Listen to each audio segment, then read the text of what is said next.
Bonjour. Hello. Hola. Marhaba bikoum. Sur le fil, Le podcast d'actu de l'AFP. des nouvelles choisies pour vous sur notre fil info.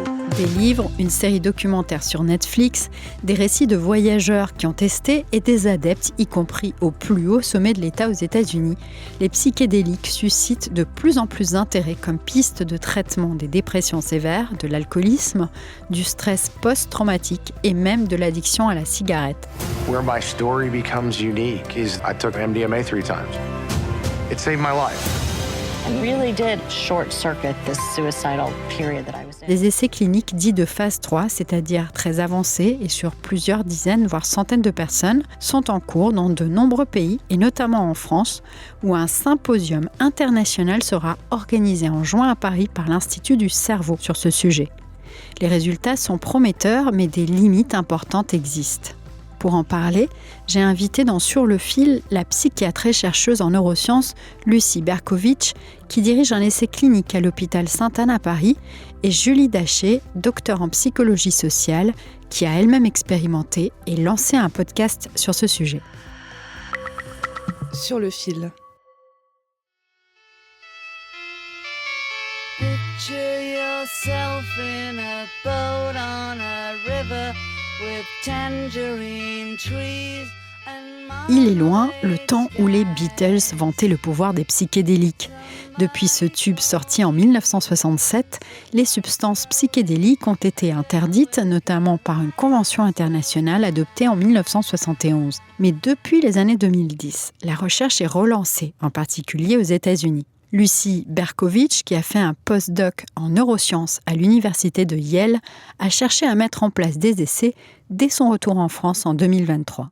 Les substances qui sont actuellement étudiées, c'est la psilocybine, donc ça c'est le principe actif des champignons hallucinogènes, le LSD, la diméthyltryptamine qui est le principe actif de l'ayahuasca. Après donc il y a également la kétamine, mais qui est en fait un traitement déjà validé de la dépression résistante, donc qui est déjà disponible à l'hôpital hors recherche, vraiment dans le cadre des soins. La kétamine, vous en avez peut-être entendu parler récemment, puisque Elon Musk lui-même en a pris et l'a raconté, notamment à un podcasteur, Don Lemon. You have a ketamine prescription. Yeah. Ketamine is helpful for getting one out of a negative frame of mind. Et puis, en parallèle, il y a également de la recherche sur la MDMA, qui n'est pas tout à fait un psychédélique, mais qui est utilisée dans un cadre un petit peu similaire, c'est-à-dire qu'il y a aussi cette psychothérapie qui accompagne la prise du traitement, et l'indication, c'est l'état de stress post-traumatique. La psilocybine est la substance la plus étudiée dans le champ de la recherche clinique, c'est-à-dire vraiment pour en faire un médicament potentiel. En 2023, l'agence américaine qui supervise les médicaments, la Food and Drug Administration, a de son côté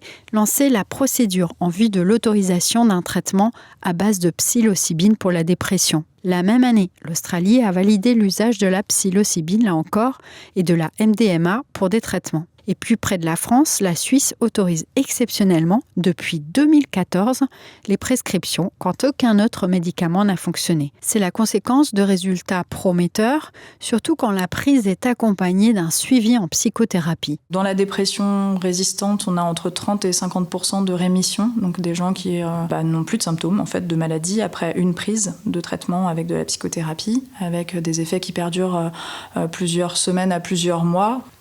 Dans le champ de l'anxiété, en contexte de fin de vie, c'est 60 à 80% de réduction des symptômes anxieux et dépressifs. Et dans le champ de l'addictologie, c'est pour l'alcool, les consommateurs divisent par 5 le nombre de verres consommés par jour. Donc c'est passé d'une bouteille de vin à un verre de vin par jour. Et pour le tabac, c'est pareil, 60 à 80% de personnes qui arrêtent de fumer après la psychothérapie associée à la prise de psilocybine. Donc c'est vraiment des chiffres qui sont très impressionnants pour nous. Et si ces thérapies sont intéressantes, c'est parce qu'elles induiraient des changements durables sans créer d'addiction. C'est ce qu'a vécu Julie Daché, docteure en psychologie sociale, même si dans son cas, ce n'était pas dans un cadre strictement médical. Ce qui m'a amenée à m'y intéresser, c'est une dépression chronique qui me poursuivait depuis une vingtaine d'années. De très nombreuses modalités thérapeutiques que j'avais déjà essayées n'avaient jamais réglé le fond du problème. Et je suis tombée un peu par hasard sur un documentaire sur le pouvoir thérapeutique des champignons magiques. Et puis, ça m'a apporté de l'espoir et je me suis dit, s'il y a bien quelque chose que j'ai pas encore testé, c'est ça. Julie a donc décidé de chercher des options à l'étranger. Elle est finalement partie en Jamaïque. Sur place, Julie a pris de la psilocybine 3 fois. J'ai fait 3 voyages sur la semaine, ce qui est beaucoup, même physiquement, parce que ce sont des très grosses doses, donc le corps, il faut qu'il encaisse, quoi. C'est vraiment, c'est dur à tout point de vue. Il y a beaucoup de choses qui m'ont marqué. Le premier voyage, en fait, j'ai vraiment senti que la souffrance que je portais n'était pas que la mienne. C'était aussi la souffrance de mon père, qui a eu une enfance très difficile, etc. Enfin bref, il y a beaucoup de traumas en fait dans ma famille. Et au moment où j'expliquais comme je le pouvais ça à la thérapeute qui était à côté de moi, elle m'a dit est-ce que je peux te suggérer de mettre tes mains sur l'herbe, sur la terre, et de rendre à la terre toute cette souffrance qui ne t'appartient pas, quoi. Et là, ça a été fou parce que je l'ai fait et bon, déjà mon corps tremblait, ça a été très très physique et j'ai senti comme si vraiment il y a des choses qui sortaient de moi, quoi. Ça a été vraiment incroyable. Et donc le deuxième voyage a été très dur, puisque j'ai dû faire face à mes idées suicidaires pendant un certain temps. Et ça, effectivement, ça arrive. Dans certaines recherches, il y a eu des cas qui ont été rapportés de personnes sous psilocybine qui ont des idées suicidaires. Donc là, pareil, heureusement que j'étais accompagnée et la deuxième partie du trip a été très différente. J'ai eu cette intuition d'un seul coup qu'il fallait que je pose ma main contre l'arbre qui était à côté de moi, ce que j'ai fait, et d'un seul coup, j'ai senti là, à l'inverse, comme si je recevais l'énergie de la Terre, quoi. Et le troisième voyage, j'ai eu une expérience mystique incroyable, une extase mystique qui a duré des heures, où j'ai rencontré Dieu, c'est comme ça que je le verbalise. Ces expériences mystiques sont fréquentes, les usagers parlent souvent aussi de sensations de dissolution de l'ego et d'appartenance à un tout. J'ai demandé à Lucie Berkovitch si cela pouvait expliquer aussi la méfiance de certains scientifiques. Oui, il y a une forme de méfiance des états modifiés de conscience. Je pense en Occident, on a un rapport quand même, je dirais, qui est très rationnel, etc., qui est très scientifique et qui ne laisse peut-être pas beaucoup de place, ça dépend bien sûr des personnes, mais à une forme de spiritualité ou à l'inexpliqué aussi.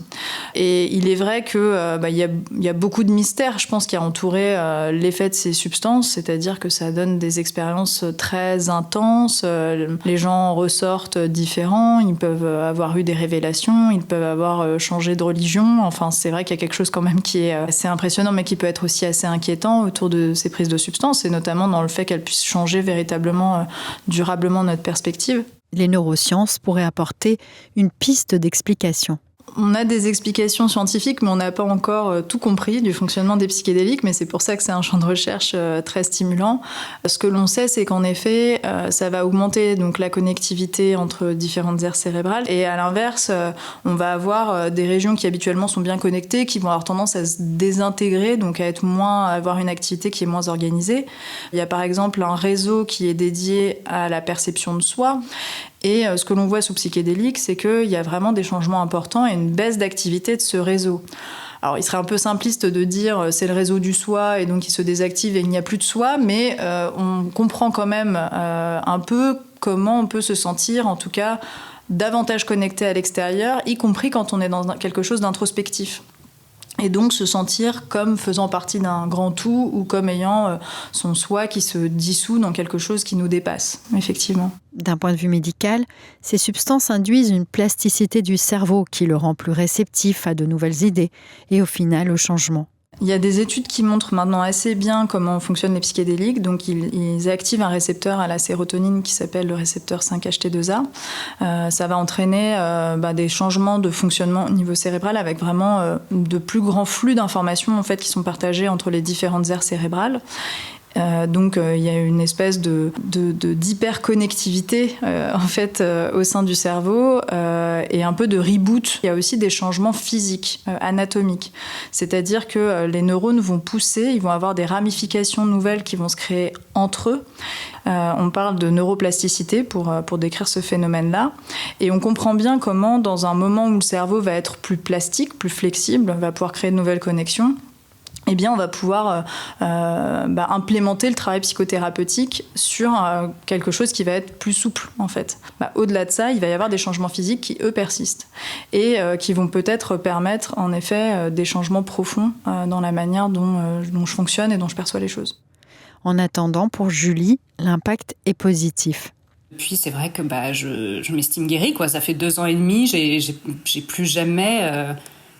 Enfin, en fait, c'est même pas que je ne suis plus dépressive, c'est qu'en fait, maintenant, je suis devenue quelqu'un de plutôt optimiste, j'aime la vie, je suis hyper contente, je l'embrasse dans tous ses aspects, les positifs, les négatifs. J'aurais jamais imaginé un jour pouvoir être dans cet état-là, quoi. Franchement, j'ai eu beaucoup de chance. Ça a très bien marché pour moi. L'essai mené par l'équipe de Lucie Barkovitch à l'hôpital Sainte-Anne concerne pour l'instant un petit nombre de patients triés sur le volet pour éviter tout risque. Il est mené en parallèle dans de nombreux pays et financé par un laboratoire. Donc la personne arrive le matin, reçoit donc le traitement en présence des thérapeutes et ensuite reste installée dans la chambre d'administration en présence des 2 thérapeutes, avec de la musique, un masque de sommeil sur les yeux et l'objectif est vraiment de pouvoir favoriser un travail d'introspection. Donc les thérapeutes sont en fait assez en retrait et sont disponibles, mais c'est plutôt un moment qui est assez libre et que les patients emploient un peu comme ils le ressentent. Donc c'est un voyage qui va durer 4 à 6 heures. Alors, des expériences qui sont très très variables, des gens qui vont avoir beaucoup de phénomènes visuels, des gens qui vont être beaucoup plus dans quelque chose de un peu physique ou de quelque chose de plus spirituel ou de plus effectivement introspectif en lien avec des souvenirs. Mais il est important de noter que ces traitements ne sont pas recommandés pour tout le monde, en particulier pour les personnes schizophrènes ou qui ont des antécédents familiaux de schizophrénie et les personnes bipolaires. Il y a eu quand même des rapports de cas dans des consommations récréatives de personnes qui ont décompensé des tableaux de schizophrénie après des prises de psychédéliques, même si ça reste assez rare, c'est suffisamment important pour le mentionner.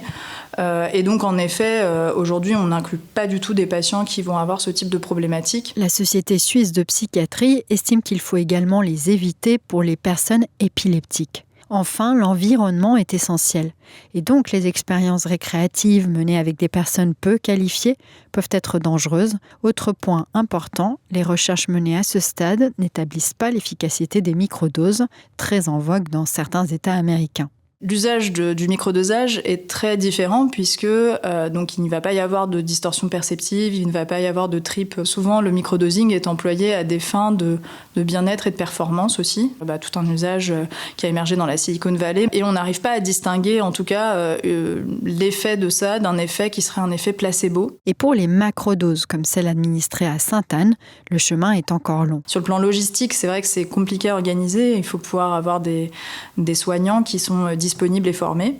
Donc ça aussi, ça prend du temps, ça demande de l'argent. On sait bien que l'hôpital aujourd'hui, on est quand même en manque de personnel, donc c'est assez compliqué. Plein de questions restent à régler. Quelle serait la bonne dose? Pour quels patients? Quels effets, voire quels effets secondaires sur le très long terme?